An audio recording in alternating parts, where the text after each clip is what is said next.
खतरनाक चक्रवाती तूफान रेमल रविवार रात पश्चिम बंगाल और बांग्लादेश में 135 किलोमीटर प्रति घंटे की रफ्तार से पहुंचा।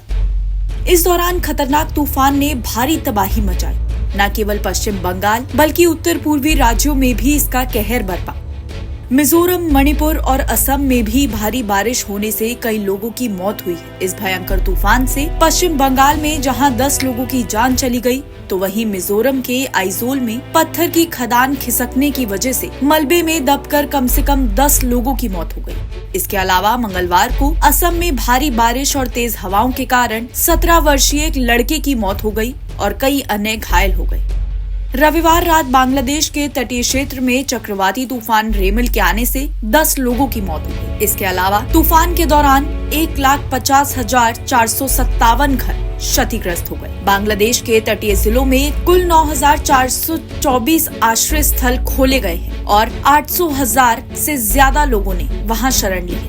इसके अलावा 52,146 पालतू जानवरों को भी वहां रखा गया है। बांग्लादेश की प्रधानमंत्री शेख हसीना द्वारा जारी निर्देशों के अनुसार मंत्रालय द्वारा उठाए गए कदमों के कारण कोई बड़ा नुकसान नहीं हुआ है।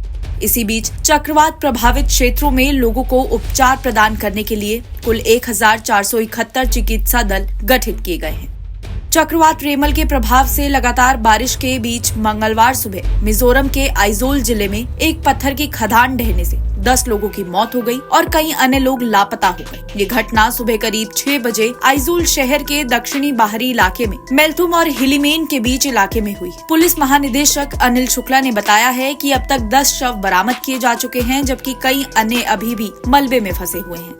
मलबे में फंसे लोगों को बचाने के लिए सभी प्रयास जारी हैं। हालांकि भारी बारिश के कारण अभियान प्रभावित हो रहा है। एक अन्य पुलिस अधिकारी ने बताया है कि मृतकों में 7 स्थानीय हैं, जबकि 3 राज्य के बाहर के हैं। चक्रवात रेमल के कारण मंगलवार को असम में भारी बारिश और तेज हवाओं के कारण 17 वर्षीय एक लड़की की मौत हो गई है और कई अन्य घायल हो गए हैं। सोनितपुर जिले के ढेकियाजुली में एक पेड़ एक स्कूल बस पर गिर गया और 12 बच्चे घायल हो गए। उन्हें स्थानीय अस्पताल में भर्ती कराया गया है। मुख्यमंत्री हेमंत बिस्वा शर्मा ने कहा है कि खराब मौसम जारी रहने की उम्मीद है। लगातार भारी बारिश के कारण मंगलवार को मणिपुर के कई इलाकों में पानी भर गया, जिससे सामान्य जनजीवन प्रभावित हुआ। इम्फाल पूर्वी जिले में एंड्रो पार्किंग, चेकोन, महाबली और वांगखेई में नालियों के जाम होने से जलभराव के कारण यातायात प्रभावित हुआ है। हालांकि अधिकारियों ने बताया है कि भारी बारिश में किसी के मरने या घायल होने की कोई खबर नहीं है।